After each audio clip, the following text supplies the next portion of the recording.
My best friend's boyfriend tried to catfish me as his GF and get in my pants, but I instantly knew it wasn't her and said, "Is this George?" I, 36M, have a childhood friend, Emily, 36F, whom I've known since we were 5. We originally met because our respective fathers were both German and living in the UK, having married British women. They became friends, and we were basically raised as siblings. Nothing remotely romantic has ever happened between us, and it's accurate to say I treat her like I do my other sisters. People struggle at times to believe nothing has happened between us, but is it so insane for someone with 3 sisters to treat a childhood friend as a 4th? We stopped being friends briefly when she got married way too young to her boss. He ended up being incredibly abusive, controlling her life at every level, and over the 3 years they were together, he basically isolated her from all friends and family. We reconciled when she divorced him. Around this time, I attended university and met my now wife early on. We were assigned to the same floor in halls. We've been together for 17 years now, and she's become really close to Emily over the years. Also at university, I met a guy, George, 36M, on my course. We were part of the same friendship group but didn't stay in touch until we coincidentally ended up working together a good 10 years after graduation. I ended up introducing him to Emily, and they started a relationship. A year or so later, they moved in together. Emily was happy, he was happy, and on the face of things, he seemed fine with me and Emily's friendship and never said anything. Over the past few weeks, I started getting texts from her, sometimes late at night, that were just, well, odd. I was suspicious when she used a common British shortening of my full name rather than the traditional German version our respective fathers and she would always use. When some overly flirty, almost outright dirty texting occurred, I immediately shut it down, 100% sure it wasn't her. I basically called him out and asked if this was, in fact, George using her phone and bluntly asked why he was trying to dirty text with me as his girlfriend. He never responded, but after explaining the situation to my wife, she went over to Emily's with my phone to see what was going on. I wasn't there for this, but she showed Emily our entire text history and what he had done. George came home, and they confronted him. He first outright denied it and had the audacity to accuse Emily of dirty texting me and trying to hide said cheating from my wife by saying he did it. Emily just left with my wife to come stay with us after this because there wasn't any reasoning with him. The morning after, he called and begged her to come home. He was crying and threw himself at her feet, claiming he did it out of jealousy. He highlighted that she was in the habit of deleting our conversations, which drove him mad, an apparent choice she makes for all her texts with everyone, not just me by the way, and he was always jealous of our relationship. He found it hard to see me with her, and after he saw her saying stuff like how she loved me, again, as siblings, not being able to read our texts drove him to basically go fishing to establish our relationship. The dirty texting was an attempt to bluntly see if it was something we, or more specifically I, would engage in. At this point, Emily asked for mine and my wife's opinion on this whole thing. I called BS on this being a mistake. Something he was driven to by jealousy? He violated her privacy by going through her phone, risked our friendship by masquerading as her, risked my marriage by trying to bait me into dirty texting a friend, risked Emily and my wife's friendship by making it look like Emily was dirty texting me. The entire thing was a clusterflop. I didn't outright say she should leave him, but I highlighted how dishonest this whole thing was. She eventually went back home, and I didn't hear anything for a few days, but Emily eventually revealed to my wife that she had functionally forgiven him. My wife worked out from the conversation what had happened. He had basically flipped the script on me by playing into fears from her marriage. He described me as another controlling male trying to dictate who she had a relationship with. He encouraged her to make her own decision, not bad advice in theory, but she had to ignore me because I didn't have her best interest at heart. I was controlling her like her ex. My wife quietly pointed out he was, in fact, being like her ex, not me. He was driving a wedge between her and family. At this point, Emily just gave up. She said she couldn't win, couldn't decide between the man she loves and her brother, so screw it. Let's pretend it never happened. We haven't really spoken since. Apparently, part of forgetting this ever happened is also giving in to his worries about our friendship. Every time I try to bring up what he did, I've either been ignored or told to stay out of it. Honestly, this pisses me off that he's gotten exactly what he wanted.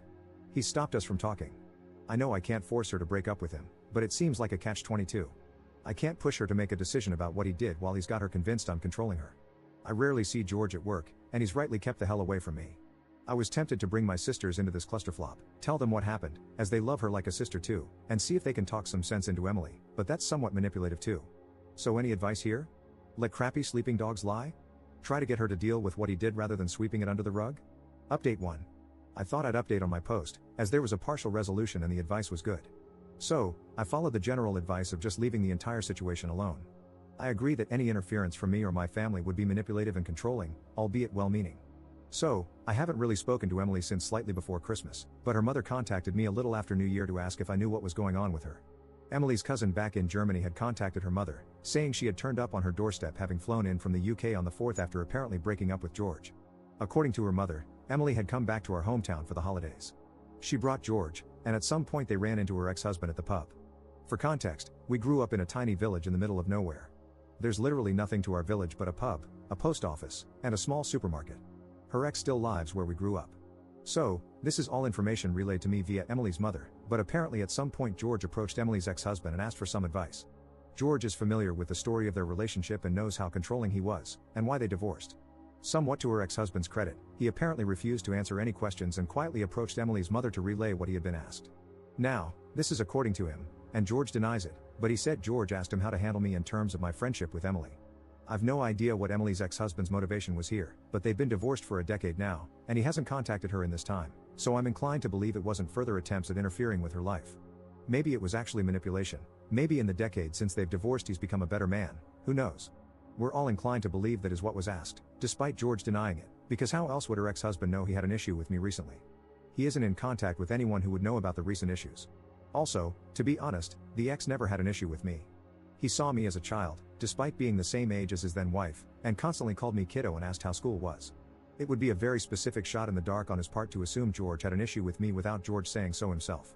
So, her mother told Emily what George had tried to do and pointed out that her boyfriend is now trying to emulate her ex-husband's behavior and encouraged her to confront him over this and also what happened over the last month rather than ignoring it. Nobody was privy to the discussion they had, but he left sometime after it to return to their shared home and she stayed with her mother, saying they had broken up. She stayed with her mother until the day after when she, without any warning, left for Germany. The cousin she's staying with assures us she's relatively fine. She's just overwhelmed and embarrassed she let this happen again. She couldn't handle being where she might run into either ex, so staying with her mother was off the table, and she just ran somewhere far but safe. I still haven't spoken to Emily.